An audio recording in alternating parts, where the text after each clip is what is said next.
Neném, onde andará? Não sei o caminho que o leva adiante.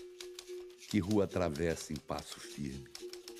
Em que cidade vive e trabalha? Em que país de seu obscuro universo subterrâneo? Não sei se está magro ou gordo, se o cabelo louro tornou-se grisalho, se o sorriso fez-se mais tímido, se a cicatriz das balas ainda o incomodam. Não sei sequer o nome pelo qual atende, sempre cortês e paciente, capaz de ouvir e aprender quem tanto tem a dizer e ensinar. Durante um tempo, vai longe, quando se definiu o destino do mundo e da humanidade, cruzamos juntos as ruas da cidade da Bahia e realizamos uma saga inesquecível. Nossa bandeira, a da fraternidade, ou seja, a da anistia. No meu romance, Tenda dos Milagres, eu o coloquei numa tribuna de comício durante a guerra, falando em nome dos trabalhadores. Em muitas das tribunas ergueu a voz, na praça, nos sindicatos e na Câmara dos Deputados, nas reuniões abertas ou fechadas, mas ergue a voz apenas o necessário para argumentar e convencer, jamais para impor e violentar a opinião alheia. Nasceu para a convivência e por isso mesmo em nenhum momento suportou dogma nem se curvou aos ídolos. Baiano com as virtudes todas, o riso fácil, a discrição nata e a capacidade de sonhar com a aurora. Uma luz no coração. Nunca será amargo quem luta por seu país e seu povo, com a ambição única de contribuir na medida de suas forças para o bem comum. De quando em vez, lemos nos jornais que o procuram com ódio mortal, policiais e inimigos da paz e da liberdade. Onde andará Giocondo Dias, dito neném por sua mãe? Não sei, mas vos afirmo que esteja onde estiver, estará trabalhando para que o amanhã dos brasileiros seja mais belo e mais justo. Bom, o Brasil dos anos 20 e 30 estava se repensando. E era também um país conflagrado. Semana de 22, fundação do Partido Comunista, está aqui a foto aqui atrás. Formação da Liga Feminina, a Semana de Arte Moderna. Tudo isso num ano só, 22. Muito impressionante. De 22 até 1930, o Brasil viveu um período político muito conturbado. Como todos sabem, houve o movimento dos tenentes que começou no Forte Copacabana Escola Militar em 1922, prosseguiu com as lutas de São Paulo, Levante São Paulo, em 1924, depois com a Coluna Prestes até 1927 e culminou com o movimento dos tenentes em 1930. Os primeiros contatos do Partido Comunista com o Prestes se dão até no interior do país, na época já da Coluna, que percorre 27 mil quilômetros quadrados e acaba se internando na Bolívia em 27, onde Astrodildo Pereira e Leôncio Basbal vão visitar o Prestes para tentar convencê-lo da justeza das posições do jovem Partido Comunista, fundado em 1922, para o Prestes entrar. Agora, todos esses movimentos que vêm, 22, 24, Coluna, São Paulo, tudo isso é como que desmancha a disciplina dentro do Exército Brasileiro. E essa disciplina acaba sendo quebrada também, de uma outra forma, em 1935, com o movimento aliancista no Rio de Janeiro, Pernambuco e Rio Grande do Norte. É aí que Giocondo Dias entra em cena. O momento culminante foi quando ele dá ordem de prisão ao governador Rafael Fernandes. O senhor está preso em nome do general Luiz Carlos Prestes. Depois do governador já preso e tal, quiseram assassinar o governador. Setores mais radicais. E um soldado mandou o Dias sair da frente para invadir o Palácio do Governo e matar o governador. E o Dias falou, não, então você vai ter que passar por cima de mim. E o cara deu 3 tiros no Giocondo, uma bala na perna, uma na costela e um tiro de raspão na cabeça. Giocondo cai desacordado, é inclusive levado para um hospital, mas o governador não foi assassinado porque imediatamente prenderam o tal soldado que atacou o Giocondo. E aí tiraram ele do hospital e levaram para uma fazenda porque iam matar ele no hospital, né? E aí é um dado interessante que quem teve alguma participação com isso foi Dinarte Marich, que sabia onde ele estava e não disse a ninguém que ele estava nessa fazenda, que era de um amigo do Dinarte e tal, e que era casado com uma mulher muito bonita. Bom, e Dias ficou restabelecendo-se nessa fazenda, e aí surgiu essa hipótese de que ele poderia estar tendo um caso com a mulher desse fazendeiro. E esse fazendeiro contratou lá uns capangas para matar Dias. Houve uma luta, Dias foi ferido, mas conseguiu não ser morto. Mas ele afirma e diz ao cara que ele é um calhorda porque a mulher dele merecia respeito e ele não podia ter feito aquilo. O que ele conta e jura de pé juntos. O caos na hierarquia, como consequência do próprio movimento de 30 e as próprias palavras de ordem da libertadora. O movimento armado também foi consequência da linha política nossa. Se nós compreendêssemos que o fascismo estava em ascenso, a nossa linha política seria mais ampla, porque o principal era impedir o ascenso do fascismo. A nossa linha política, a meu ver, era estreita e levou ao movimento armado. 35 é uma prova concreta de que a luta revolucionária não pode se basear fundamentalmente na ação dos quartéis. Ela tem que se apoiar fundamentalmente na ação das grandes massas.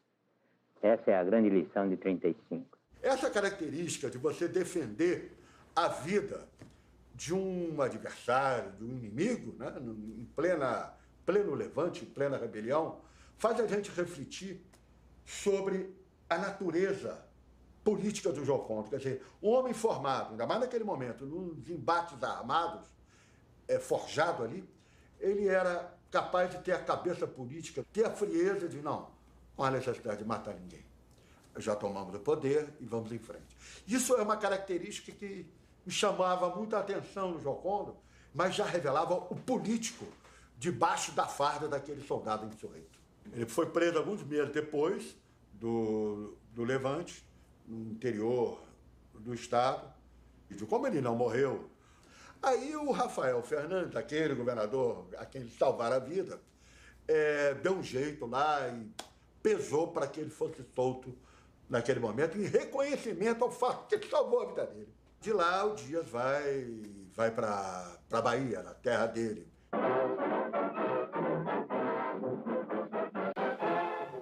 O governo e o povo brasileiro homenageiam a memória dos que tombaram em defesa das instituições nacionais em 27 de novembro de 1935. O presidente Getúlio Vargas deposita, em nome do governo, uma coroa de flores junto ao mausoléu daqueles mortos. O partido não tinha, ou a Aliança Nacional Libertadora, não tinha provocado nenhuma insurreição. A Bahia tinha lá um liberal, que era o Juraci Magalhães, e não havia perseguição aos comunistas na Bahia, como nas outras áreas, porque não tinha havido aquela conflagração. E o Dias consegue sobreviver ali na Bahia, com uma documentação do irmão, Gerson, que era muito parecido com ele, e vai costurando uma política de alianças muito importante, sobretudo no quadro da Segunda Guerra Mundial.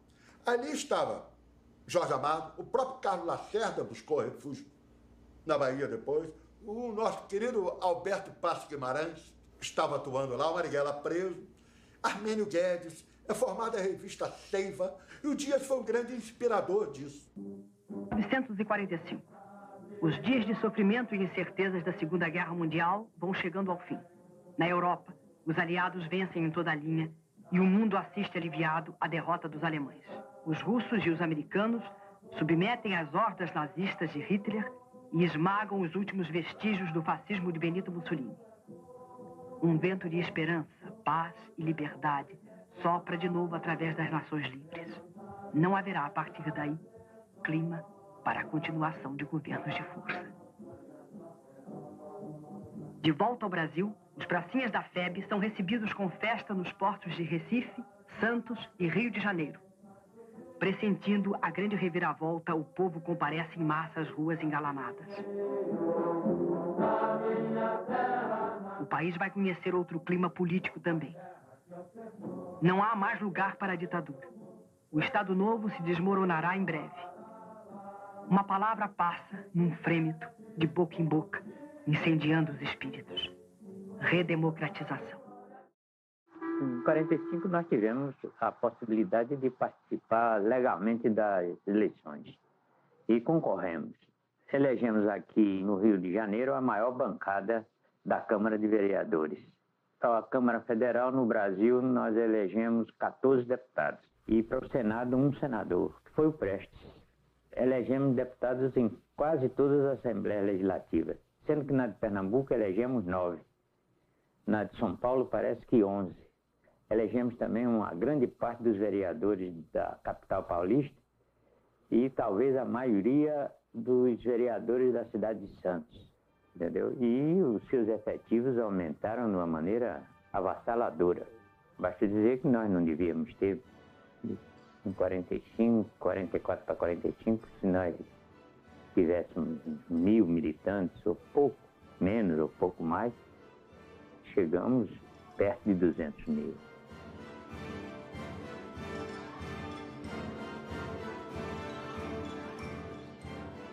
O período que o partido esteve legal, do ponto de vista jurídico, e pôde concorrer como partido nas eleições, foi 45 a 47. Não chegou nem a 2 anos. Pois é, o partido sempre muito heróico, né?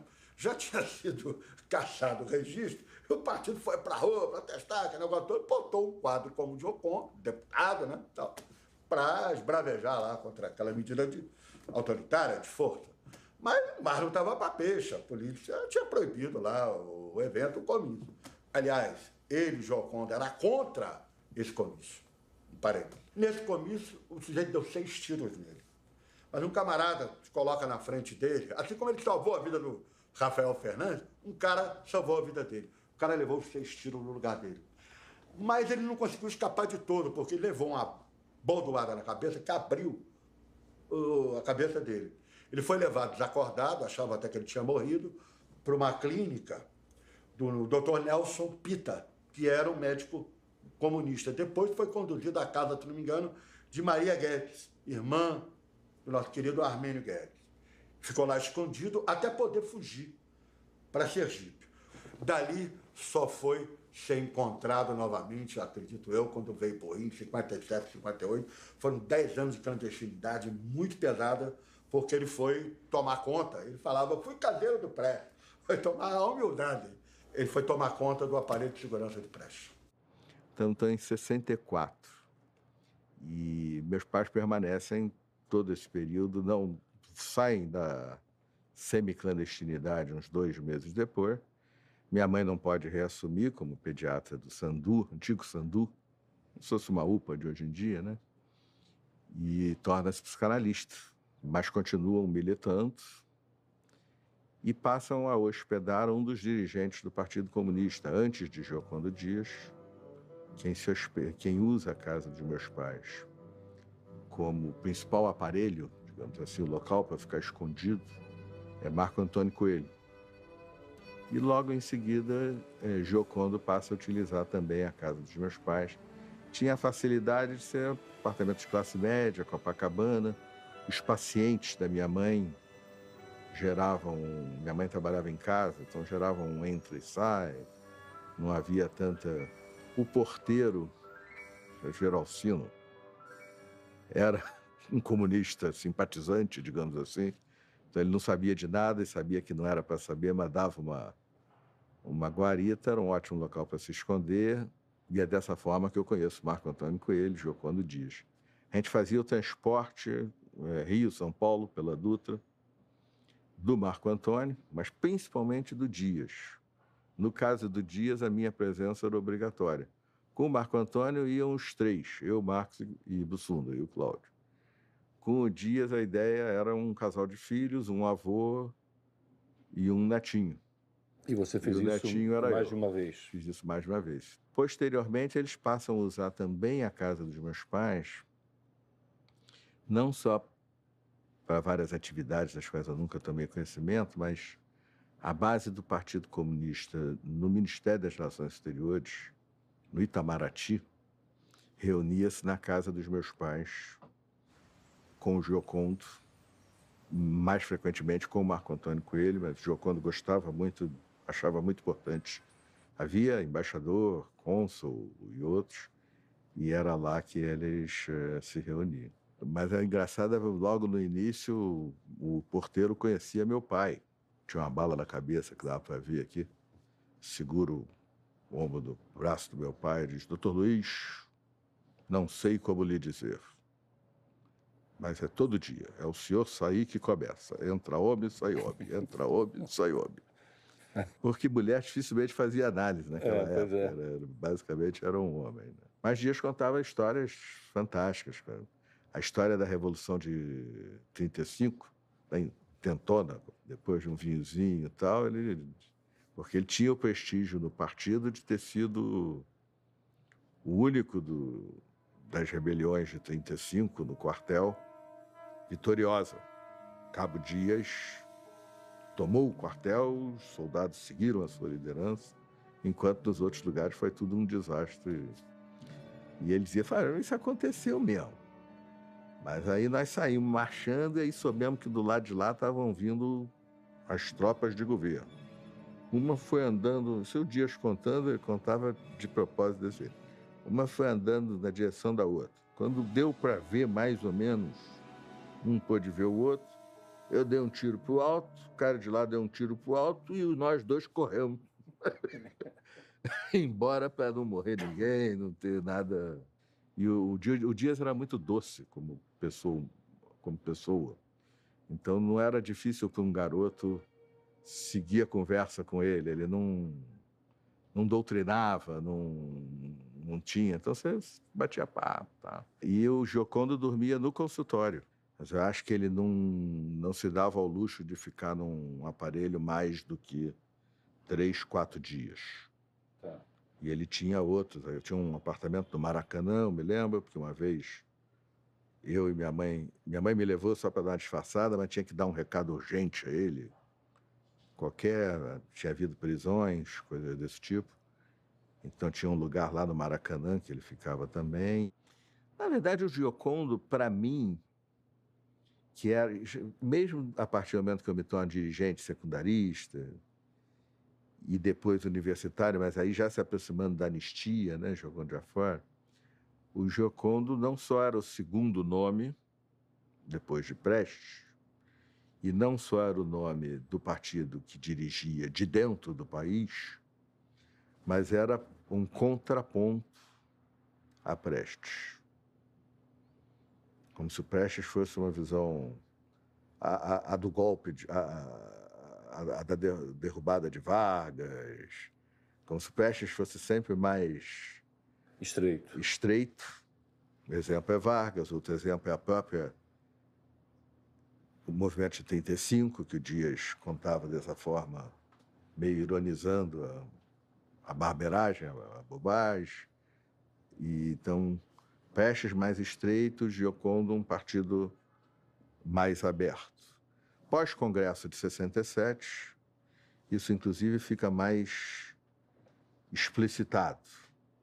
Havia muito essa ideia de que o 6º Congresso era uma vitória de um grupo onde Dias era o expoente, não apenas sobre a turma que saiu para fazer a luta armada, Carlos Marighella, muito especialmente, mas também sobre a visão mais estreita do Prestes. Eu me lembro até hoje, isso eu lembro, pode ser uma memória fabricada, hoje a gente sabe que a memória não é nenhum retrato filmográfico de alguma coisa, mas eu me lembro perfeitamente de eu andando na Anita Garibaldi, em Copacabana, de mão dada com minha mãe, ela dizendo para mim: Sérgio, eu vou te dizer um segredo, mas você não pode contar nem para o seu pai. Imagina isso para um filho. E aí eu fico completamente... Não era nada ainda, não era frente esquerda, não era partido, não era nada. Um segredo você não pode contar nem para o seu pai. Eu também dou dinheiro para o Marighella. Mas eu já entendia isso, o que era Marighella, o que era... Visões estereotipadas de infância, né?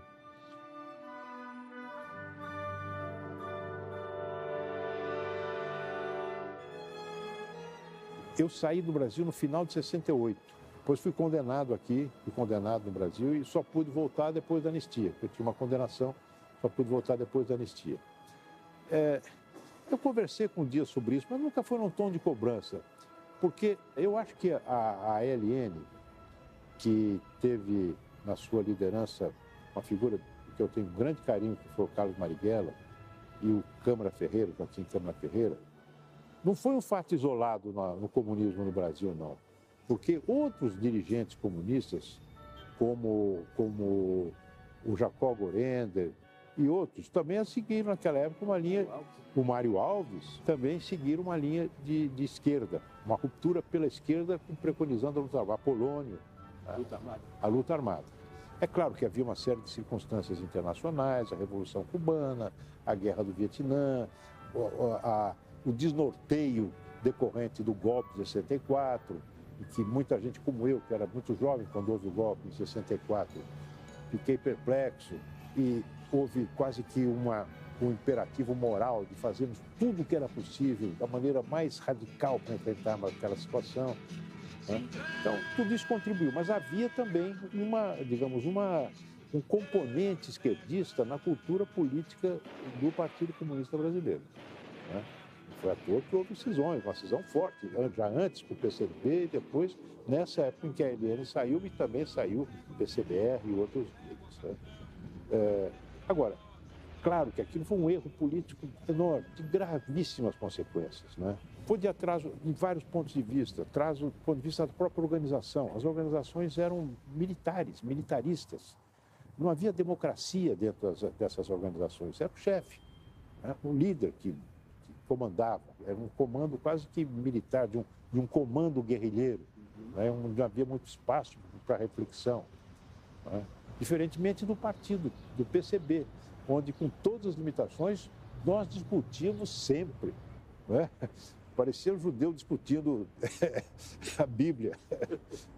Sempre várias correntes, discutindo, polemizando e tal. Ali é uma coisa muito... E o objetivo, é claro, é o enfrentamento da ditadura, a derrubada da ditadura. Marighella era uma pessoa que tinha um carisma físico, era um homem bonito, grande, não é? Com gestos largos, era cheio de história, ele era bem-humorado. Engraçado, o Marighella não era, digamos assim, um líder militar. Inclusive, em relação a questões de segurança, Marighella até, muitas vezes, ele deixava a desejar, sabe? A segurança dele. Ele andava com uma peruca cor de caju, que era um escândalo. Quer dizer, um mulatão daquele, com peruca cor de caju, era uma coisa... Dias era discreto, mas você sabia, conversando com ele, era uma personalidade muito forte, muito forte.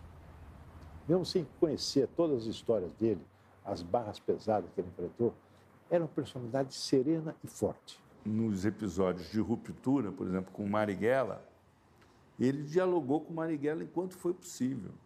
Eles eram amigos, conviveram durante muitos anos, e ele fez tudo que podia para tentar evitar que o Marighella fosse para a luta armada. E saíram da Bahia para reorganizar o partido.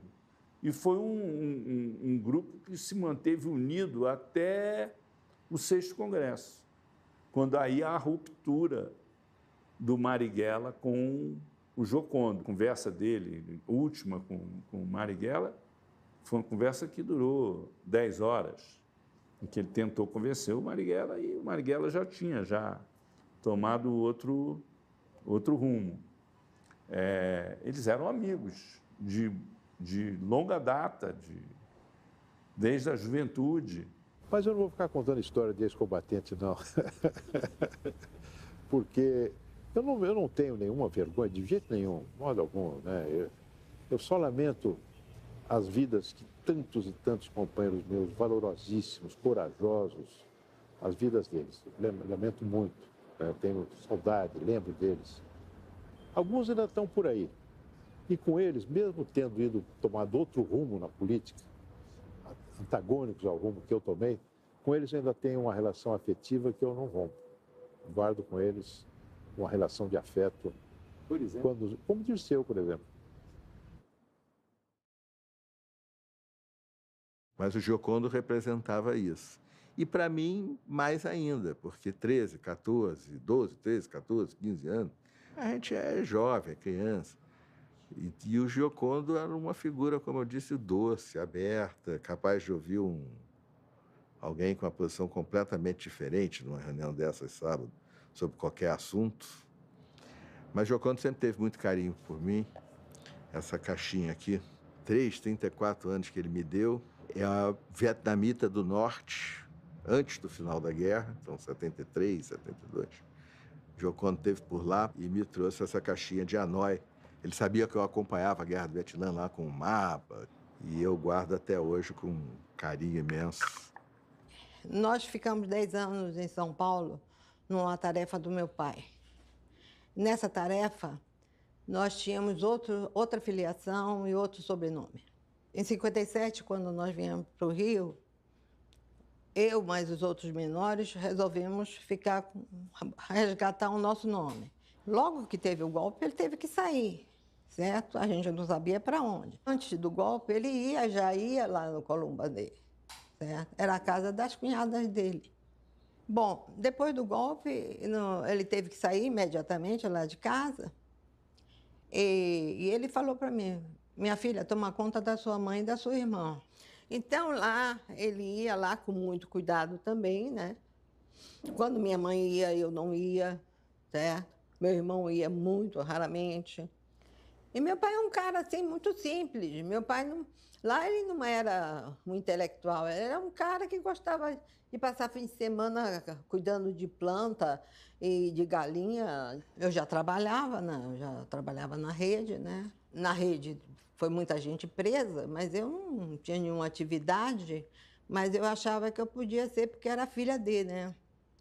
Então, eu passei assim um mês, quase 2 meses, indo para trabalhar, porque foram presos vários colegas nossos, que trabalhavam na rede ferroviária. Então, eu achava que eu podia ser presa também. Então, eu já ia toda preparada, com calcinha, pasta de dente, escova, tudo. Até que eu cansei de levar, porque nunca, graças a Deus, nunca me prenderam. Então, mas nunca tive nenhuma atividade partidária, não. E nem minha mãe. Minha mãe me trabalhava no Ministério da Educação. Nós estávamos num apartamento, um kitnet. Estava eu, minha mãe, meu irmão, a Jade e 2 primos que vieram da Bahia, que foram ficar lá também. E aí nós ficamos aí quase 1 ano, sem nenhuma notícia dele, até que veio um companheiro dele da Bahia, chamado Giovanni, e viu as condições que a gente estava vivendo. Porque o dinheiro que eu tinha da minha mãe era para alimentação, a escola da menina, essas coisas. Então, ele entrou em contato com alguém, que eu não sei dizer quem, e nós conseguimos alugar um apartamento em outro lugar. Nesse primeiro ano, nós quase não tínhamos contato com ele. Também tinha uma coisa que ele gostava muito, porque a vida clandestina é uma vida muito sacrificada em termos de sociabilidade, conversa. Meus pais tinham um grupo de amigos que se reunia todo sábado à noite, sem exceção, todos de esquerda, a grande maioria esquerda partidão, pessoas como Alberto Passos Guimarães, como Josué de Almeida, como Noel Nuttels, o indigenista, e intelectuais do Brasil inteiro vinham ao Rio, e havia essa reunião, esse sábado, como se fosse um sabadóile do Partidão. Para o Dias era uma coisa muito especial, quando ele tinha a chance sábado, sem a ritualística e a necessidade de ser profissional como as que ele tinha no Partido Comunista. Alguém me procurou no trabalho, porque ele sabia onde eu trabalhava, certo? Deve ter telefonado. Então, a combinação era o seguinte: eu sairia da Teófilo Otoni, 21, e andando pelo lado esquerdo da Avenida Rio Branco até a Praça 15, um ponto na Praça 15, e uma pessoa vinha vendo se eu estava sendo seguida. Depois que essa pessoa via que eu não estava sendo seguida, alguém se aproximava e falava comigo, aí dava recado, eu dava recado, era assim. Outra maneira também de se comunicar, ele tinha um motorista, um companheiro, que fazia às vezes de motorista, chamado Raimundo, Dedé. Eu, por exemplo, Dedé ligava para mim e dizia: fica no ponto do Ministério da Justiça, eu vou lhe pegar lá a tal hora. O chato é que eu ficava na fila e ele não chegava. E carros maravilhosos, táxis, paravam, eu mandava passar, até que chegava um Fusca todo arrebentado, que era ele dirigindo, aí ele me dizia o que tinha que me dizer e me largava em algum outro lugar. Os contatos eram feitos dentro da maior segurança, certo? Não só porque ele tinha medo que acontecesse alguma coisa com ele, como eu tinha medo que acontecesse comigo, como eu tinha medo que acontecesse alguma coisa com ele. Aí, em 73 ou 75, isso a Dora sabe, porque eu tive que fazer uma esterectomia, e ele ficou muito nervoso, porque eu tinha sido operada. Aí a Dora foi, não sei, com outra pessoa que eu não lembro, lá em casa, me pegou e me levou aonde ele estava. Agora, eu não sei se foi ideia dele ou da minha mãe. A minha mãe começou a dizer, lá no Ministério da Educação, onde ela trabalhava, que ela não aguentava mais essa vida, sabe, de correria, de não ter sossego, então estava separada do meu pai. E isso se espalhou. Eu me lembro que, na época, quando ela falou isso, eu fiquei muito chateada com ela, né? Mas isso é um absurdo, como você vai falar que está separado do meu pai na hora dessa? Mas depois eu entendi. Isso foi muito bom, porque tirou o foco de cima da gente, entendeu? Ele sabia onde eu trabalhava, sabia onde eu morava, sabia onde minha mãe trabalhava, sabia onde minha mãe morava, minha mãe estava separada, minha irmã na escola normalmente. E outra orientação que era do meu pai, nós não falávamos com ninguém que fosse do partido, certo? Entrei uma vez no ônibus, encontrei com um Timbaúba, a gente fazia de conta que nunca tinha se visto.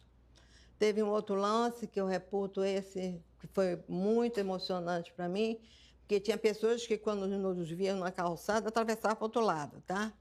Aí eu vim andando e vi Dona Vera Coutinho, mãe da Marisa, sogra da Marisa Coutinho, mãe do Henrique Coutinho. Ela vinha vindo e eu estava na Bambina, e eu estava na calçada, quando eu vi ela estava muito perto, eu não podia sair porque tinha carro.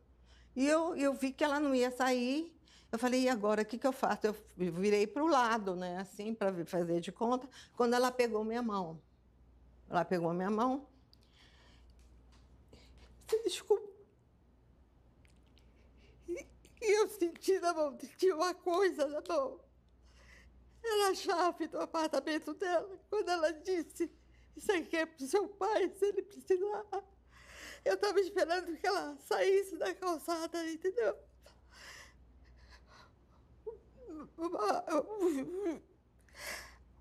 Um gesto maravilhoso.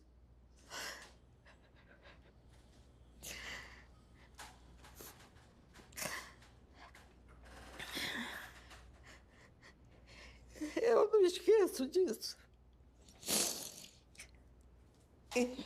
Ela me dando a chave para ele. Então, foi difícil.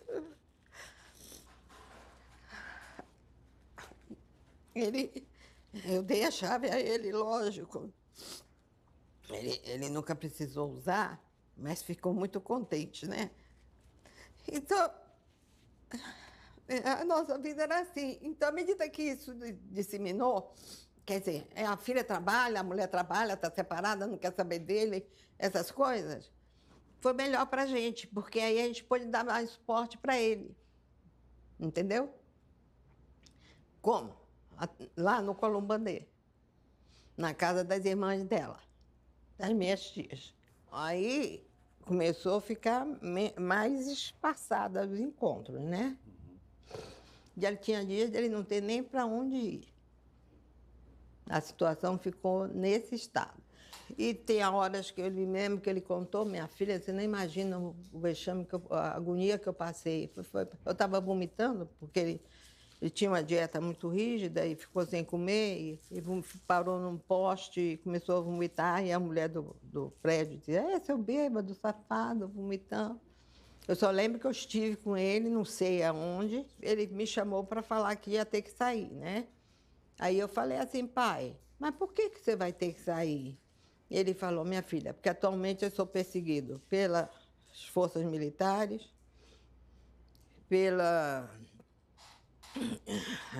as forças militares, pelo pessoal da luta armada e pela polícia. Porque, inclusive, nesse dia eu fiquei muito emocionada, porque eu vi que eu ia passar bastante tempo sem vê-lo, né?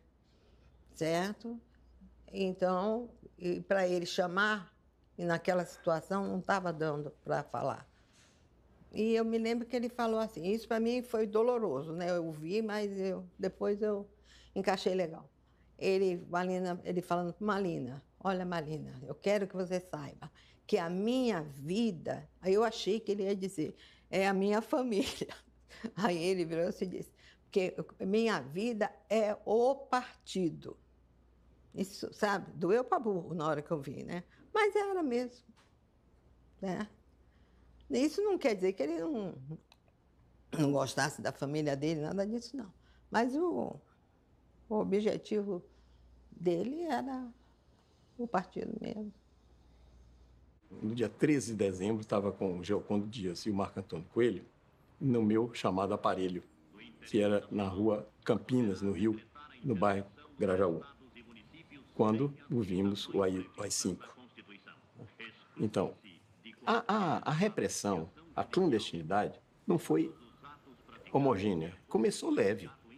Eles tinham muitos outros planos, tinham muita gente para perseguir, então não foi isso direto em cima de nós. Claro, o primeiro caçado foi o Prestes. Depois, os grupos de ação direta, né? Os jovens que morreram heroicamente, tal, equivocado, mas heroicamente. Esse pessoal também atraiu muita atenção deles. É claro, a ditadura se tornou muito mais violenta e cruel, a responsabilidade é da direita, não é desse pessoal. Mas a ação impensada, mas pensada errada, desses companheiros, também contribuiu para unificar o setor de direita das Forças Armadas. Eu só entrei no PCB em 76, porque antes disso eu era ligado ao MR8.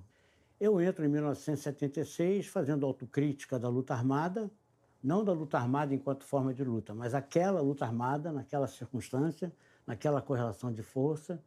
Eu cheguei à conclusão que era um erro muito grande, era o foquismo, e fiz uma autocrítica, né, avaliando que a linha política do PCB para combater a ditadura era a mais correta. O PCB percebeu cedo, em 1967, no seu 6º Congresso, que aquilo era uma ditadura que não era passageira. O PCB decide, no 6º Congresso clandestino, em 67, que ali define como uma ditadura fascista de longa duração, em aliança com o imperialismo americano, e que, para derrotá-la, só um amplo movimento de massa, uma ampla frente democrática. E recusa a aventura militar que levou vários grandes comunistas a serem assassinados. O Geocondo Dias, ele foi um dos articuladores disso, de definir a política de frente democrática como a estratégia correta para derrotar a ditadura. E essa tese do PCB teve um peso muito grande na derrota da ditadura, né? E não a luta armada. Chegamos, no início de 70, à conclusão que seria um desastre a prisão do Prestes, seria morto, e que nós tínhamos que resguardá-lo. Não foi certo. Não houve nenhum sentido de isolado, de discriminação. Zero, nenhum. E ele foi para o exterior, foi para Moscou. E ficou lá. E, posteriormente, aí em 73, a situação começou a apertar muito. E fui para Moscou fazer um seminário do Capital. A situação da direção do partido aqui era terrível. Praticamente, você vê, o Marco Antônio foi preso, o Jaime, o Bonfim, e a turma toda, você sabe, o Luiz Maranhão. E cada vez ia caindo mais. A ideia que nós tínhamos é que o Dias ia ser preso. Ia ser preso e ia ser morto. Aí falei, eu falei, Prestes, se tiver a possibilidade de tirar o Dias, eu me meter nisso aí, você vai apoiar? Ele disse, olha, Marcelo, eu acho que isso não vai dar certo. Não vai dar certo, como é que você vai fazer isso? Apoiado em quem? Né?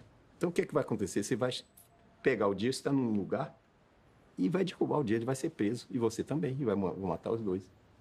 Não vejo como fazer diferente. Mas, se você quiser fazer, eu apoio. Mas diz também, olha, eu não quero nem saber.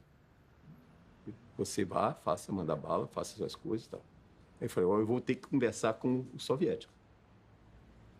Então, tendo conversado com o soviético, eles disseram, bom, mas se você quiser, tiver o apoio do seu partido... Os soviéticos aceitaram a ideia? Aceitaram. Se você, olha, não, aceitaram em termos. Eu falei com o pessoal que era da direção da KGB. Aí eles disseram, mas se você quiser fazer, e seu partido apoiar, a gente dá todo o recurso que for preciso. Eu já estava pensando nos meus amigos argentinos. A filha do Alberto Passa Guimarães, Zuma Guimarães, ela era a pessoa que ficou em contato com o Dias. Um dia, o Salles apareceu na nossa casa, lá em Grenoble, e veio conversar como é que a gente poderia fazer para a retirada do Giocondo do país. E a Dora tinha um cunhado, eu acho, se não me engano, parente próximo, jovem, e topou alugar um apartamento em Volta Redonda. A informação que o Salles tinha era de que o local onde o Giocondo estaria estava com uma senhora caseira, né, ligada ao partido, tinha uma filha que trabalhava num consultório médico. Essa moça, que chamava Thelma, eu me propus. Eu falei, eu topo fazer. Havia já um contato com o Partido Argentino para legalização da vida do Giocondo. Combinou-se que o Salles viria para Buenos Aires, né, e que eu viria encontrá-lo em Buenos Aires, para que de Buenos Aires eu viesse para o Rio e aí eu montasse o meu esquema. Ele veio na frente, ele veio para Buenos Aires e eu vim de Grenoble para Buenos Aires.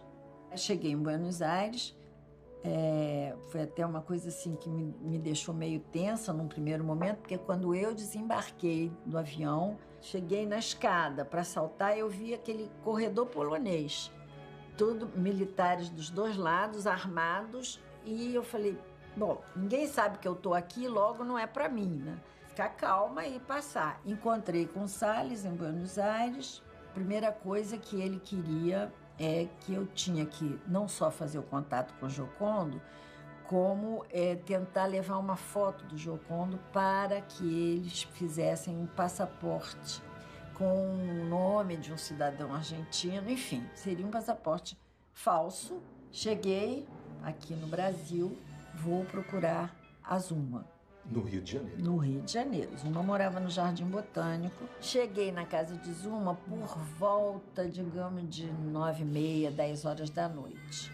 Toco a campainha e a Zuma não estava. Estava uma pessoa que trabalhava na casa dela nessa época, que abriu aquela portinholinha assim. Aí falou, eu falei, olha só, sou amiga da dona Zuma, tô chegando de viagem com mala e tudo. Ela não tá aqui, não. Então eu sentei na escada, bem assim, rente da porta dela, com a minha malinha. 6 da manhã, me aparece o porteiro. Umas 8h30 da manhã, ele veio me acordar, dizendo, Dona Zuma chegou. Finalmente. Dona Zuma chegou. Sim. Por que eu procurei a Zuma? Primeiro, a Zuma era uma pessoa muito íntima, muito minha amiga. Por outro lado, a Zuma conhecia a família do Giocondo. Então, o que interessava era tirar ele desse local, colocar ele no nosso contato, não na casa da Zuma, nem não no partido. Que a gente tivesse acesso fácil a ele para que a gente pudesse ter a segurança da montagem da saída dele. Tem uma irmã que, nessa época, o marido dela é médico, ele trabalhava em Volta Redonda, ela trabalhava no Rio. Ela estava grávida. Então, eu achei que seria o ideal, né? O ideal de uma pessoa que não era militante, não tinha nenhum vínculo partidário, não tinha nada disso. Então, pedi para a Zuma telefonar para minha irmã, porque eu não queria telefonar. Pedi para ela telefonar dizendo que precisava muito falar com ela, que tinha um assunto muito importante, etc. E aí eu coloquei o plano para ela, olha, eu preciso entrar em contato com ele, levá-lo para Volta Redonda, instalá-lo em Volta Redonda, tirar fotos dele para levar para o passaporte, né? E fazer o contato dele com a Zuma, porque ela ficaria como contato com vocês e com ele, né? E a Zuma iria a Buenos Aires para conhecer as pessoas que veriam depois, quando tivesse com o passaporte pronto, etc., viriam ao Rio para resgatar o Giocondo, que seria, portanto, a Zuma, o contato entre o Giocondo e os argentinos, o Giocondo, ela e minha irmã, e que seriam as pessoas que ficariam em função disso. Eu teria que voltar, porque eu teria que levar, inclusive, a foto do passaporte. Por onde entramos, por donde salimos, cuáles son los caminos. Enviamos equipo por vía del Uruguay, enviamos equipo por vía de la provincia de Misiones para recoger, bueno, la situación de la frontera y sobre todo qué documentación te exigían. Bueno, eso lo cumplieron, se cumplió bien. Nosotros teníamos ya la documentación que te exigen en la frontera como para que quienes viniesen desde la Argentina a Brasil tuviesen eso, digamos, claro. Porque, por ejemplo, en la frontera con Uruguay nos encontrábamos, o se encontraron los compañeros con que avanzaron hacia Brasil y después, varios kilómetros dentro de Brasil, apareció la supuesta frontera que te controlaba las cosas. O sea, si te descuidabas, decías, bueno, aquí podemos pasar porque no hay nada, pero estaban posteriormente. Y en Misiones, algo similar. Minha irmã chegou lá, eu expus todo o plano, né, para saber se ela topava e para ela conversar com o marido dela se ele toparia. Além disso, eu precisava muito dos serviços dele, porque ele gostava muito de tirar fotografia. Então, eu telefonei para a Thelma, que eu sabia que ela existia.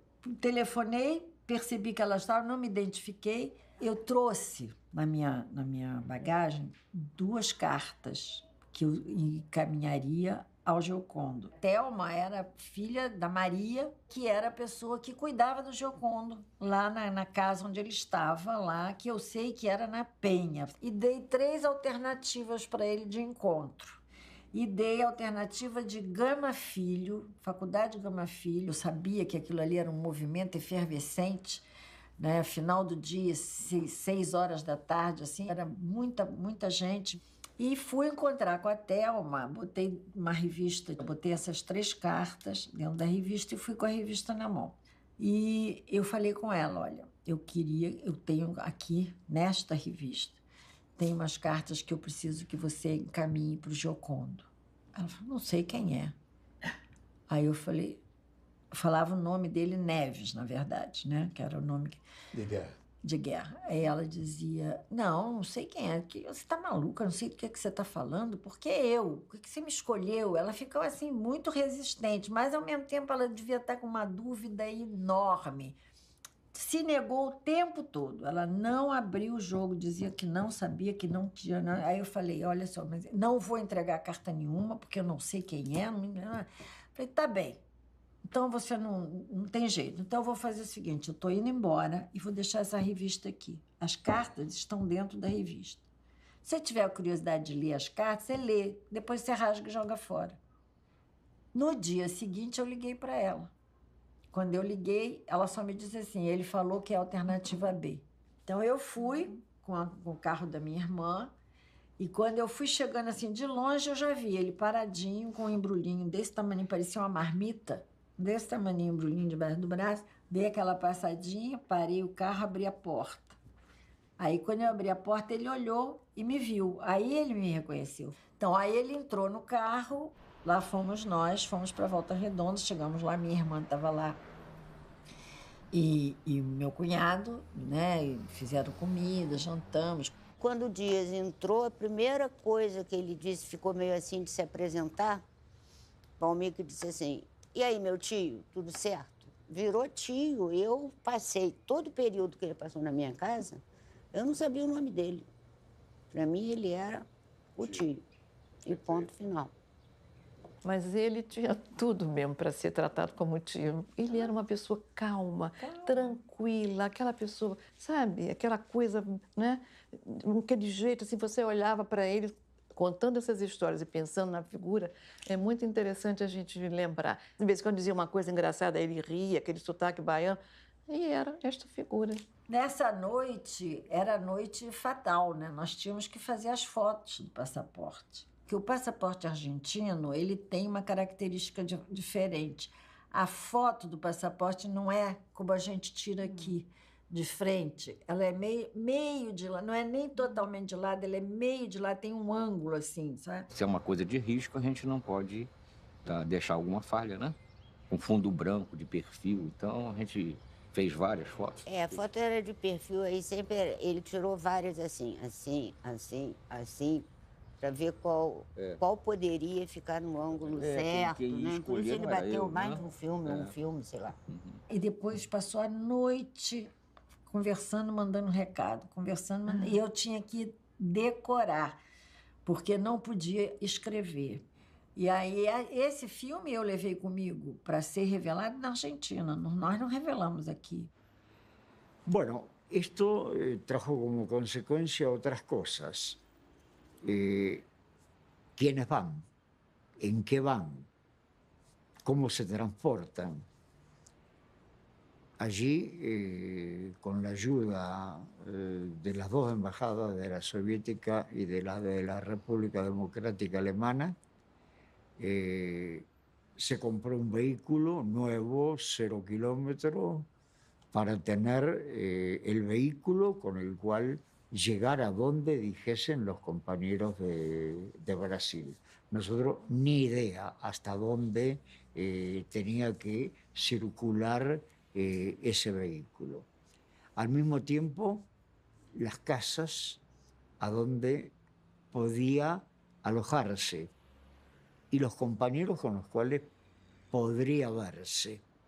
Mas chego eu na Argentina de volta, não encontrei Zé Salles. Zé Salles tinha desaparecido. Eu ligava para o hotel onde ele estava, dava o nome que ele tinha me dado, que era o nome com o qual ele tinha se hospedado, e o cara dizia, não, ele saiu. Saiu, ele já foi embora, ele já viajou, ele saiu do hotel. E eu falei, pronto, agora estou eu aqui com esse filme perdida, porque eu não sei o que eu faço. Eu fui para um hotel, liguei para o meu marido, em Grenoble. Então falei para ele, olha, eu estou no hotel tal, em Buenos Aires. Seu amigo desapareceu. Eu não acho ele, então eu estou exausta, eu vou dormir. Isso devia ser 1h da tarde, sei lá, 1h30. Eu dormi até 7h da noite, direto. Acordei com o telefone do quarto tocando e eu não sabia onde estava. Né? Porque você acorda numa coisa dessa, num hotel, aí peguei o telefone, era Zé Salles. Aí eu, como que você me encontrou aqui? Ele disse, fiz o mesmo que você fez. Ligou pro meu marido em Grenoble. Minha missão meio que termina aí. Né?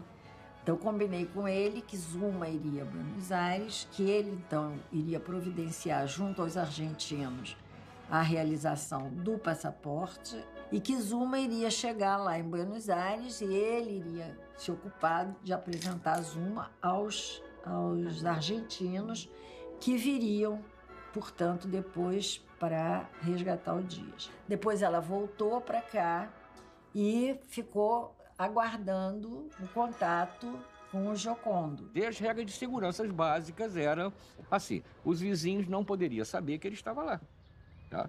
Então, quando a Lúcia estava em casa e eu ia trabalhar, tá, obviamente ele se conversava, ligava a rádio, aquela coisa toda. Agora, quando a Lúcia tinha que vir ao Rio, que ele ficava sozinho comigo, ele passava os dias inteiros, tá, na cama, deitado lendo.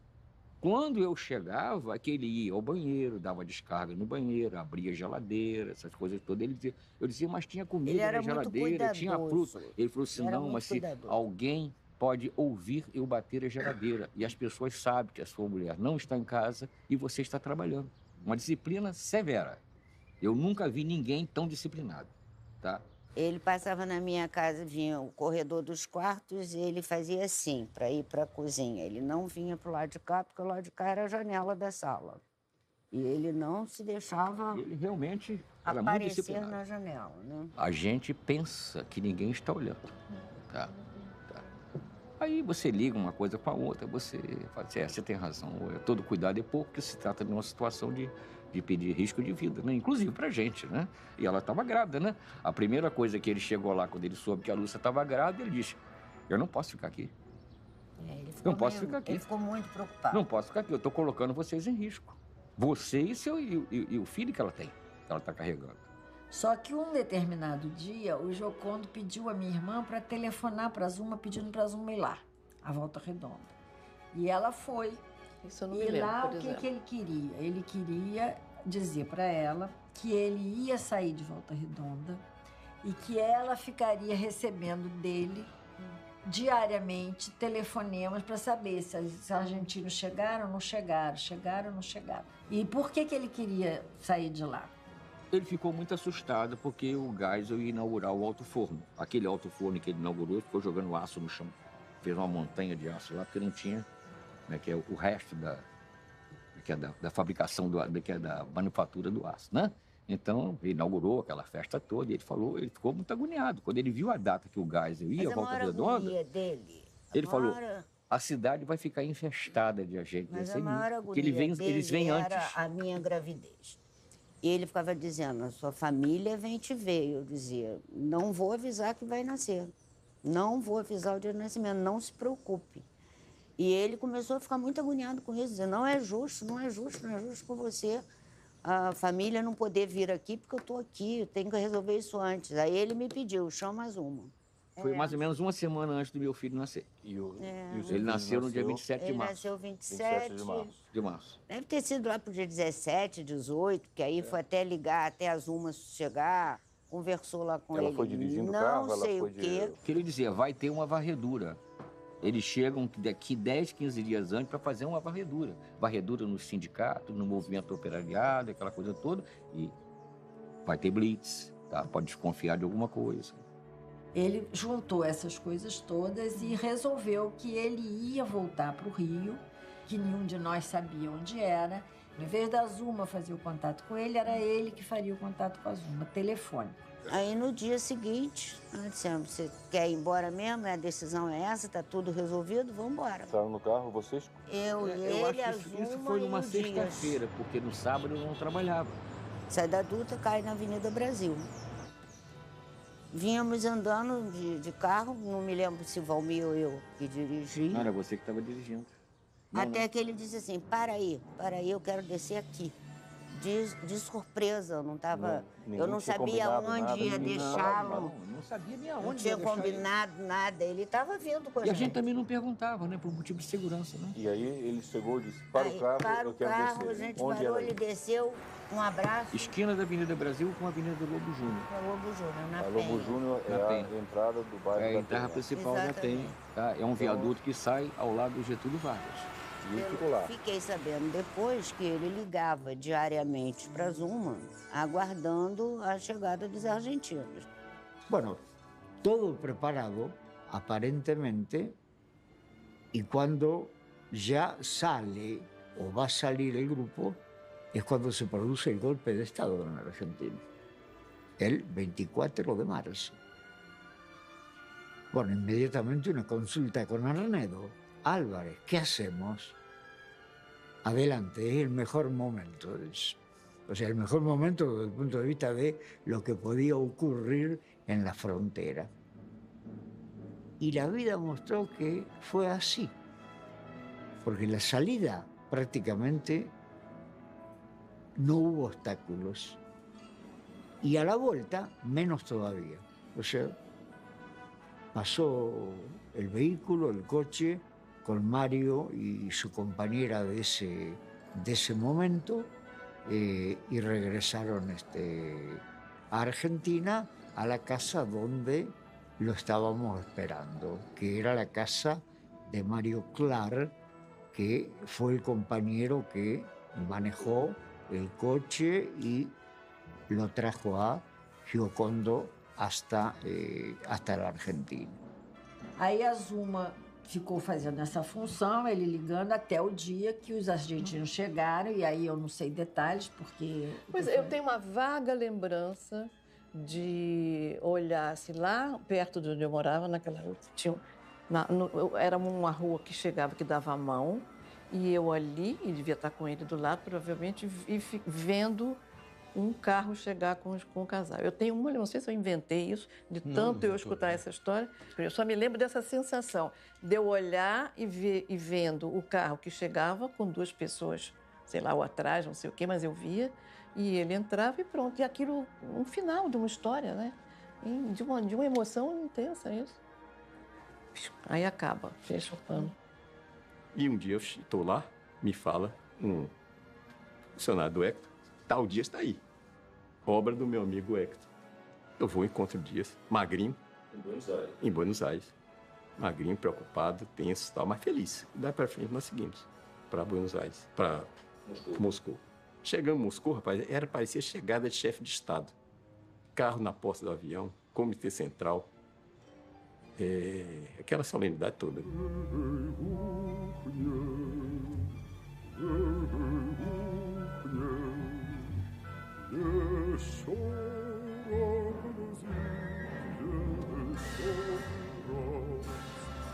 O Dias foi o primeiro alto dirigente do partido que eles tentaram liquidar e foi o último a conseguir sair do país e foi o último a chegar em Moscou. Quando ele chega em Moscou, a direção já estava, de certa forma, acomodada lá. Estava lá Hércules Correia, estava lá Severino Teodoro de Mello, estava lá Luiz Carlos Prestes, José Salles, Mari Viana. Estava uma barata voa, né? Um partido muito desbaratado, favorável, aqueles que tinham sobrado, ficar lá fora. Alguns, como o próprio Prestes, já estavam, dia chega em 76, se não me engano, já estava há 5 anos fora. Quer dizer, as pessoas iam perdendo um pouco o cotidiano, né? É normal. O Giocondo sai em 76, mas o que tinha havido nesse meio tempo? As eleições de 74. Vitória, né? Negócio do MDB, de 78 para a consagração. Mas em 74 já a ditadura começa a recuar, e a Arena, né? Que era o partido dela, começa a recuar e o Dias percebe que o movimento de massa estava pressionando, até pelaquela via eleitoral estreita, só aqueles 2 partidos, mas pressionando por uma mudança.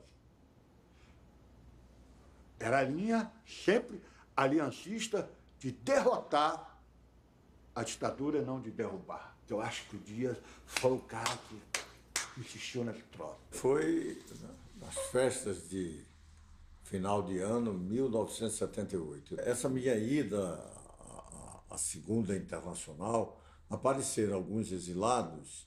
Em Bruxelas eu entrei em contato com o Regis Frati, que estava lá. Regis depois disse, olha, vamos lá a Paris, Bruxelas é perto, vamos lá para encontrar lá com Giocondo Dias. E fui a Paris. Fui com o Regis e ao chegar em Paris, e aí está passando aqui o filme A Guerra Acabou, e é engraçado porque tem uma cena aí, eu não me lembro quando, mas uma das cenas que é num apartamento, e ele vai encontrar alguns resistentes do Partido Comunista Espanhol numa sala. E eu me lembro que naquela época eu fumava muito também, fumavam muito aquilo. E eu encontrei Dias numa sala de um pequeno apartamento em Paris, ele e Almir Leves. E fiquei conversando com os dois. E Almir fumava também. Então, não sei por que fiz essa associação. Vocês inventaram falar, eu não quis dizer nada disso, mas me lembrei que era uma coisa que ficou marcado. Por quê? A imagem que marcou como é o nome do artista, rapaz? Yves Montand, indo para uma conversa num apartamento, numa mesa redonda, e fumando muito todos, e falando da vinda para ele para organizar a greve que ele vivia no exílio.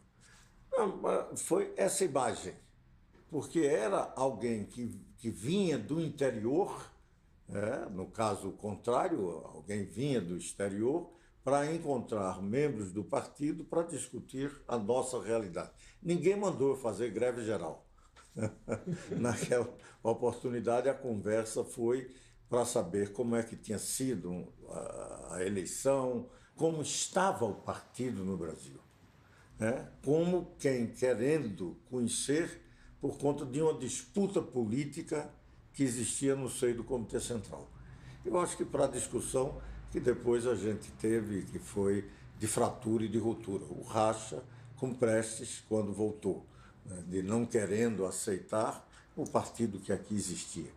Quero dizer a vocês que eu voltei a ver o dia em Moscou, depois da saída dele, deve ter sido em maio ou junho, acho que foi maio de 76, foi feito um encontro na escola do partido com o Dias. A partir daí, durante um largo período, aí, de talvez 6 ou 7 meses, ele ficou praticamente internado em Moscou. Internado tanto do ponto de vista médico, fazendo exames, mas também internado porque havia uma deliberação do Prestes, de não permitir que o Giocondo saísse de Moscou. Eu acho que o Prestes tinha um pouco de receio, de que a ação política do Giocondo na Europa Ocidental fosse diminuir o papel dele no partido. E nesses meses eu tive alguns encontros com o Dias. Um deles foi no próprio apartamento do Prestes. Estou saindo com o Prestes e levar todo mundo na porta do apartamento, Estou saindo, toca a campainha, é o Giocondo, cara. Foi um outro encontro meu com o Giocondo. O Giocondo me disse: Prestes te falou que teu pai está muito mal, eu quero que você mandar um recado para ele, cara. Prestes, dá uma licença, me carregou ostensivamente para longe do Prestes. Virou para mim e falou: rapaz,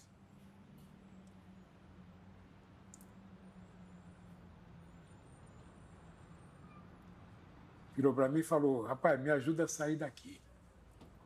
O Prestes está com ciúmes de mim, me ajuda a sair daqui. Entendeu? Fala com o Armênio, liga para o Armênio, entendeu? Diz para o Armênio que eles têm que me tirar daqui. Muito bem. Como é que o Dias, de repente, sai de Moscou? 6 meses. Ele sai, hoje eu estou convencido, só por uma razão: para enterrar a mulher. Ele recebeu uma comunicação que a Lourdes estava passando muito mal. Ou estava adoentada, ou estava com algum problema de saúde sério. Entendeu? E pediram que ele fosse imediatamente a Paris. Aí o Prestes liberou. Ele foi a Lyon. Tragicamente, ficou pouco tempo com a mulher. A Lourdes veio a falecer, veio a óbito. Depois disso, o Dias só volta para Moscou em eventos do Comitê Central, se fixou em Paris e começou a sua ação em Paris, respeitando toda a tramitação imposta pelo Prestes na condução do partido. Claro que o cenário era diferente. O Prestes já tinha envelhecido. Não era aquele Prestes mítico de 9 anos de carta da Olga. A União Soviética já não tinha mais o prestígio que tinha em 1945. O partido estava muito dividido, mas ele não tinha que trabalhar com outro cenário. Outro cenário era a possibilidade de, numa época de ilegalidade, com a democracia restabelecida, como o partido sempre que faltou para a questão democrática, e para o movimento de massa, ele fatalmente cresceria numa abertura política de que era antes. Foi o Geisel. Os embates no Comitê Central, eles foram se aflorando. As discussões do Comitê Central, elas começaram a se polarizar em torno de Prestes de um lado e de Giocondo do outro. O Armênio entrava igual um macaco em loja de louça, que era um radical eurocomunista, e isso o Dias virava e falava para o Armênio na frente de todo mundo: vem cá, nós vamos para essa com que chapéu, meu amigo? Com que chapéu? Você acha que você é sustentado em Paris com dinheiro de quem, cara? Não é do PCF, não, cara. Não é do PCI, não. É aqui do soviético, cara. Quem sustenta esse partido hoje, a direção do partido, é o PCOS, 100%. Então nós temos que ter política, cara. Não são inimigos nem eles e nem os italianos. Quando o Dias chegou na Europa, eu sei que virou o Comitê Central. Ele ganhava as pessoas, o Dias sabia ganhar as pessoas pela política. Ele não derrotou o Prestes, não isolou o Prestes, não foi por outro motivo. Claro que o Dias era, me parece, não vou comparar inteligência nem, mas mais perspicaz que o Prestes. O Prestes era muito fechado, muito quadrado, muito... Acho que a formação militar também deve ter influído nisso. Mas o Dias era uma pessoa que conquistava as pessoas com muita facilidade. Mesmo que você discordasse dele, ele conversava com você e eu acho que daí a algum tempo essa discordância ia diminuindo.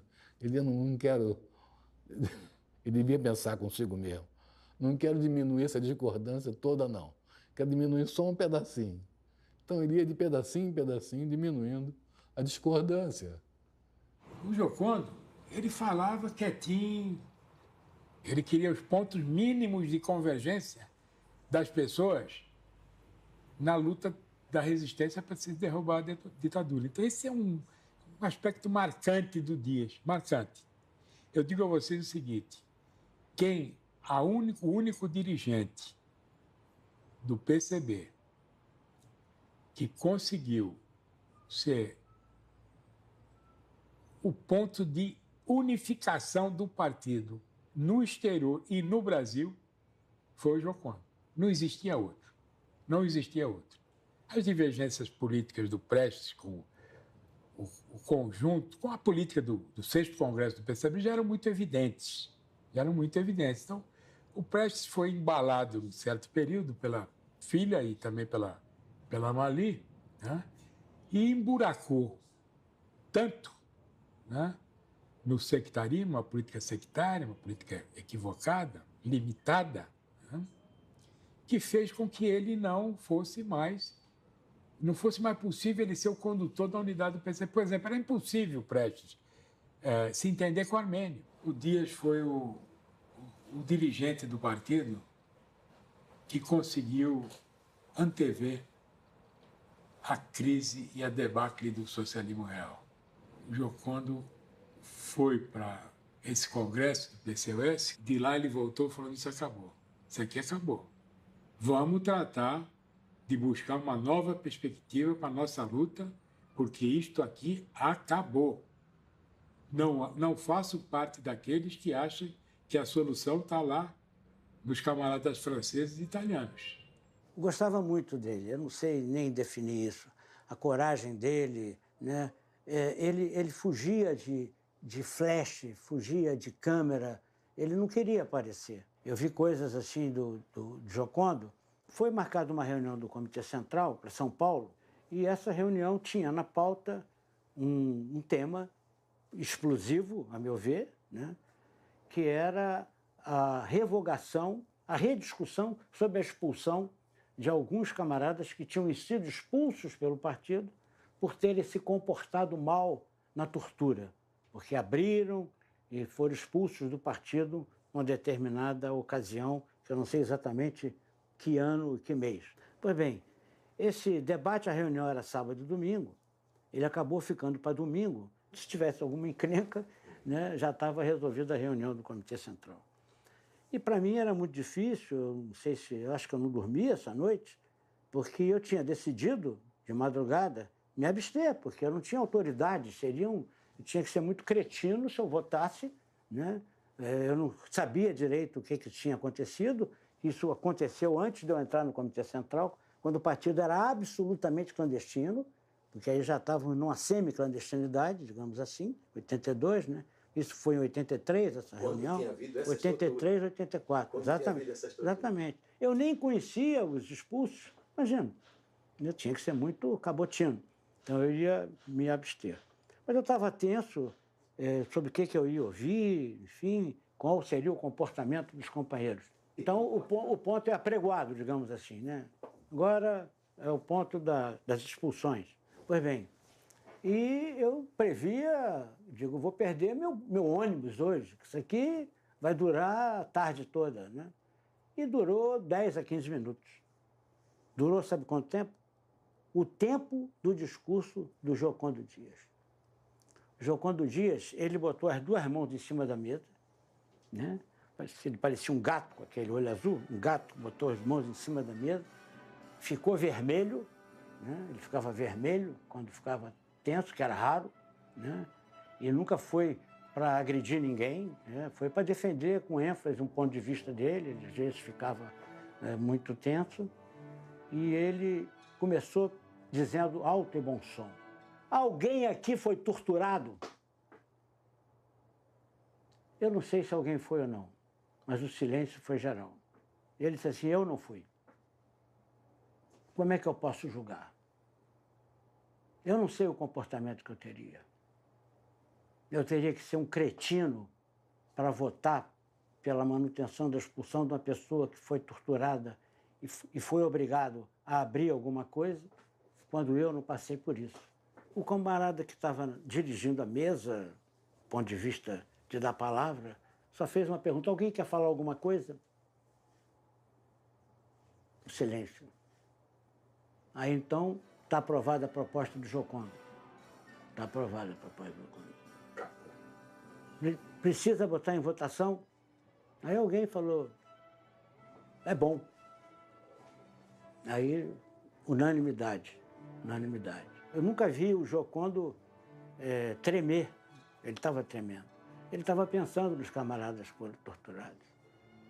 Ele falava como se fosse eles, né? Isso ali, minha paixão por ele cresceu muito. Por isso, ele teve uma influência muito grande em eu ter ficado no partido e não ter seguido o Luiz Carlos Prestes. Nós articulamos um encontro dele com o Dom Clemente, que era presidente da Conferência Episcopal Latino-Americana. O Giocondo disse que estava ali porque havia duas instituições que poderiam inviabilizar a legalização do partido: as Forças Armadas e a Igreja. Que o que nós queríamos da Igreja era o consentimento da Igreja.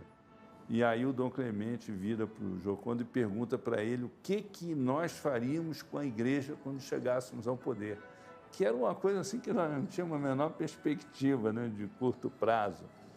E aí o Giocondo falou para ele, que nós não, ele riu e disse assim: nós não temos essa ambição, pelo menos nesse momento. Nós só queremos ter uma vida normal e ter o direito, a legalidade, a funcionar como qualquer outro partido. Então, que ele não estava preocupado com o trabalho, com a liberdade de culto, porque o Giocondo tinha falado em liberdade de culto, né? Ele disse: não, eu estou preocupado com o trabalho pastoral da Igreja. Mas eu fiquei impressionadíssimo com aquilo, porque ele nos tratava com uma dimensão, né, que não correspondia à realidade daquela conjuntura, mas se for espremer mesmo, né, tinha a ver com, vamos dizer assim, com um projeto que nós até então tínhamos representado, né? Olha, foi o grande articulador. De quê? Da legalidade. Foi ele, o manifesto, era ele que me trazia aqui para a gente pegar a assinatura, foi buscar a primeira assinatura de Oscar Niemeyer. O partido não fazia um congresso há 15 anos, por conta da ditadura. O 6º congresso foi em 1967, absolutamente clandestino. Em 82, onde já tinha aquela abertura lenta, segura e gradual, o Comitê Central, corretamente, resolveu fazer um congresso sem o nome de congresso. O congresso abre 10 horas da manhã de um sábado, me lembro como se fosse hoje, o Giocondo sozinho numa mesa para abrir o congresso, fazer uma saudação emocionada, 15 anos sem congresso, né? Primeira vez que o Comitê Central se reúne, quer dizer, não era o Comitê Central, era mais que o Comitê Central, era o Comitê Central e os delegados. E aí, na hora que ele está abrindo, há um tumulto, aí entra a Polícia Federal, né, e nos prende a todos e acaba o Congresso. E ele lá na mesa, né, manteve a sua altivez, né, foi o primeiro a ser preso, né, fomos levados para o DOPS em São Paulo, fomos prestando depoimento. Ele acabou ficando mais uns dias, talvez uns 2 ou 3 dias. Mas olha uma coisa incrível, que logo em seguida, um tempo depois, teve uma reunião do Comitê Central e algum camarada fez uma crítica ao Giocondo, porque ele era o secretário-geral, e à comissão executiva, a irresponsabilidade de ter convocado aquilo, a gente podendo ser preso. Aí o Giocondo disse assim, irresponsabilidade não, isso foi uma coisa corretíssima. Nós pautamos o Brasil para discutir a questão da legalidade dos comunistas. Mostrou-se a contradição da gente ser clandestino, né? Ou seja, a chegada da polícia estava nos cálculos também de quem decidiu que o Congresso seria naquela circunstância, dentro de um auditório no centro de São Paulo, todo mundo junto, também estava nos cálculos de chegar à repressão e fazer daquele limão uma limonada. E tanto isso é verdade que eu me lembro que, tão logo nós fomos presos e levados em ônibus para a sede da Polícia Federal, já existia um esquema que não caiu dos seguranças que não eram armados, porque a possibilidade da polícia chegar era muito grande, porque o partido ainda era clandestino, né? Eu sei que algumas horas, poucas horas, no centro de São Paulo, começaram a chegar pessoas de várias tendências democráticas, né, para dar solidariedade, tinha manifestação na porta para nos soltar, né? Nós acabamos sendo soltos precocemente porque houve uma campanha pela nossa libertação e ali nasceu com força a luta pela legalidade do partido. O Giocondo não tinha nenhuma vacilação com relação a isso, porque ele achava que nós conquistamos a legalidade naquele congresso em que nós fomos presos. Ali é que se decidiu a batalha da legalidade. E ele tinha, como todo esse núcleo do Comitê Central, convicção de que eles deveriam permanecer legais a qualquer preço. Era legalidade ou cadeia. A luta pela legalidade do Partido Comunista Brasileiro é uma luta democrática.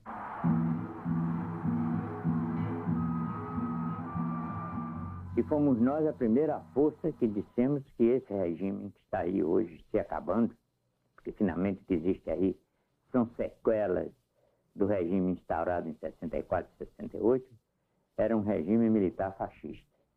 E no Congresso de 67, Congresso do Partido, Congresso que nós realizamos clandestinamente, nós colocamos como palavra de ordem para a luta imediata a anistia e a convocação de uma Assembleia Nacional Constituinte. Os golpes sofridos em 74 e 75 foi uma decorrência de todo um movimento de repressão desenvolvido a partir de 64. Naturalmente, e faz parte do conjunto repressivo em relação a todas as outras forças. Em relação ao partido, foi no sentido de impedir Por um lado, que o partido atuasse naquele momento, mas ao mesmo tempo que o partido tivesse possibilidade de influir no projeto de distensão do próprio governo. Com isso, nós temos absoluta certeza que a legalidade vai possibilitar aos comunistas contribuírem melhor para o desenvolvimento da política brasileira e para um avanço da democracia no país.